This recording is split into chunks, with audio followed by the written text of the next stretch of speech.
Your mother's in here with his cars. Would you like to leave a message? I see that she gets it. Hello Top 10 fans, I want to introduce myself. My name's Che Dorena, I'm new to the Top 10 family. I'm going to get into my inaugural video with some of the weirdest, most bizarre, scariest exorcism stories we could find. If you like creepy, demonic forces doing everything from like tearing your life apart to giving you superhuman abilities, then you gotta check out this Top 10 Scary Exorcisms video.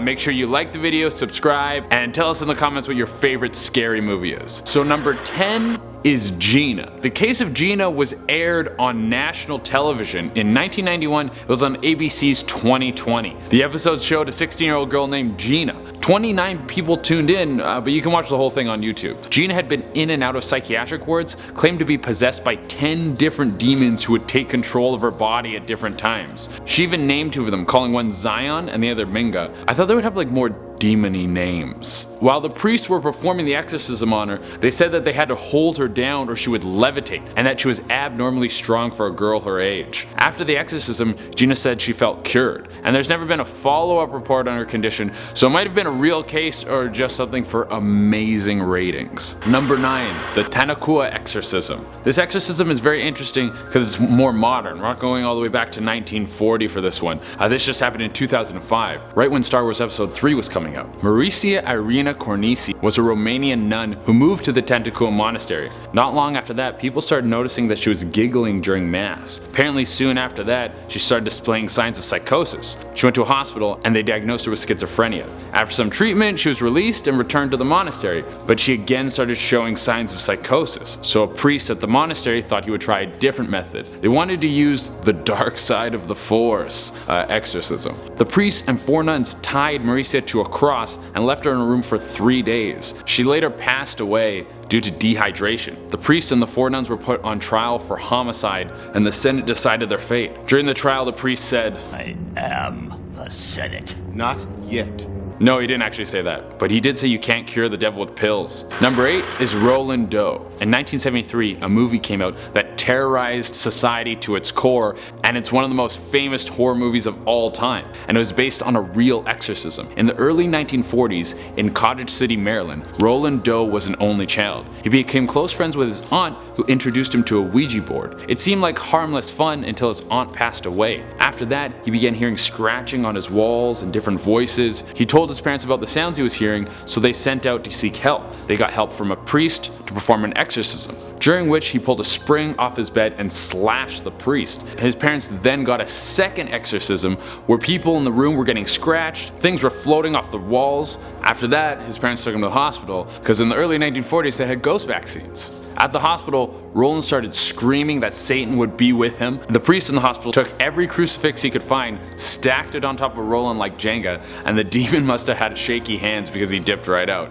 The priest was probably talking so much trash after that to the doctors. He'd be like, yeah, penicillin. Have you heard of Jesus? Number 7, George LUKIN. Let's go all the way back to the 17th century. This whole story starts when Mrs. Sarah Barber went to her temple church to tell the reverend about a friend who'd been acting strange. He had gone to get medical help from doctors, but they couldn't find any sickness, and his condition was getting worse. He eventually was brought to the temple where he went full demon mode. His voice changed and he announced that he was the devil. The temple wasn't gonna let this slide. They got 7 of their best priests. I'm talking like this is the Justice League of priests. We got Super God, Jesus Man, there was Mother Mary, but she had a dope sword. These priests did the exorcism of all exorcisms, where George morphed through 7 demonic personalities, eventually becoming the devil himself. But the priest's power was too great and they sent the demons back to the Phantom Zone. I mean hell. Number 6, Carol Perron and the Perron family. This spooky tale takes place back in Rhode Island in 1970. The Perron family moved into what they thought would be their dream home. Not long after that, you guessed it, they started getting terrorized by an evil spirit. The previous owners told the Perron family that for the sake of their family, leave the lights on at night. So I gotta ask. I got a question. Why don't white people just leave the house when there's a ghost in the house? Also, you have to be the biggest dicks of all time to not tell the people who are buying your home that there's a monster in it.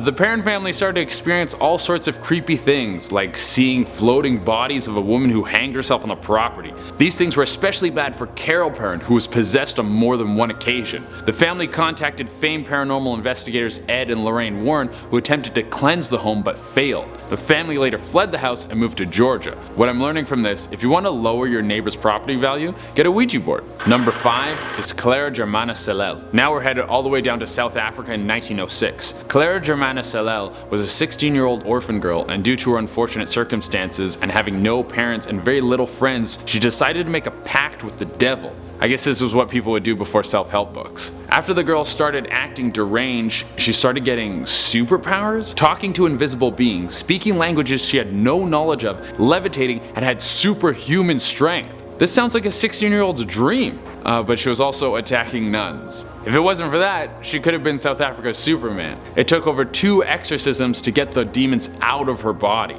The devil must have been pissed. He was like, you come to me for help, I give you superpowers, and you spit in my face. I get no respect. Number 4, Julia. 2008, New York. The queen of a satanic cult reaches out to a priest after she says she's being terrorized by a demon. I mean, if you're the queen of a satanic cult, you're kind of asking for it. The crazy thing is the priest sent her to a psychiatric ward where the lady in question, Julia, meets Dr. Richard Gallagher. Now that's not the crazy part. The crazy part is a certified psychiatrist ruled out mental illness. He reported that when Julia was around, things would fly off the walls, he said she would levitate, and she would tell him details about his life that she never knew. The thing that pushed him over the edge was he was on the phone with the priest who originally contacted him about Julia, and he heard a demonic voice come through the phone. So Dr. Richard Gallagher sent her back to the priest. Then they had an exorcism performed which kicked the demon out of her body. The information I couldn't find is what does she do now? Like, all your friends were in a demonic cult. You can't just go to baking pies after. Number 3, Anna Eklund. This is one of the most intense cases we could find as it spans for years. Anna Eklund's possession started when she was 14. There were claims that Anna's father was a witch, so her caretakers put a curse on her. Very rude. Not long after that, there were reports that Anna was speaking in tongues, clinging to walls, and even floating. Her first exorcism was in 1912, and it seemed like it stuck, but I guess demons aren't like chickenpox, because again in 1928, she was possessed by several demons. She had a few more exorcisms which booted the demons out, and after that she went on to, quote, only have mild possessions. She's like, my demonic elbow's acting up again. Number 2, the SMURL haunting. The SMURL haunting is very unique because the demon didn't possess a person, a dog, or a toaster oven, but a 2-story home, which I imagine isn't great for the property value. The craziest part to me, again, very simple, it's a ghost in the house, get the out. between the years of 1974 and 1989, the SMURL family reported a demon was chilling in their home and terrorizing them. The demon would flip beds, it pushed their daughter down the stairs, threw their dog against the wall, would make terrible odors, shook up their beers, never paid rent. I made up those last 2, but the odor thing is 100% true. The demon was straight up farting. The family had a paranormal investigator come in to perform an exorcism, but it didn't work. So the family decided to work together and use intense family prayer. We're talking the P90X level of prayer to push this demon out. Number 1, ANNELIESE Michel. This is another famous case that got turned into a Hollywood blockbuster. The exorcism case of ANNELIESE Michel was a true story that became the exorcism of Emily Rose. When ANNELIESE was just 16, she began to have blackouts, seizures, and was diagnosed with temporal lobe epilepsy. She began to hear voices in her head called the devil, and the voices claimed she would rot in hell. She was prescribed several antipsychotics, but her condition only worsened. She believed that she was possessed by the devil, so at age 20, she went to a church in Italy to seek help, and her condition only got worse. She would harm herself, she drank her own urine, she would eat insects, she even bit the head off a bird. Eventually her family appealed to have an exorcism performed. ANNELIESE went through 67 exorcisms over the course of 10 months. Throughout this process, her knees broke from constant prayer, and she became extremely malnourished. She later died at age 23 from dehydration. Her parents and the priest were both charged with negligent homicide. Alright, that's our list. Thank you all so much for watching. Make sure you like, comment, subscribe, hit the notification button. My name's Chedorena, and this was my first video, so make sure you let us know in the comments what you liked about the video, what you didn't like about the video, and until next time, if your house is haunted, move out.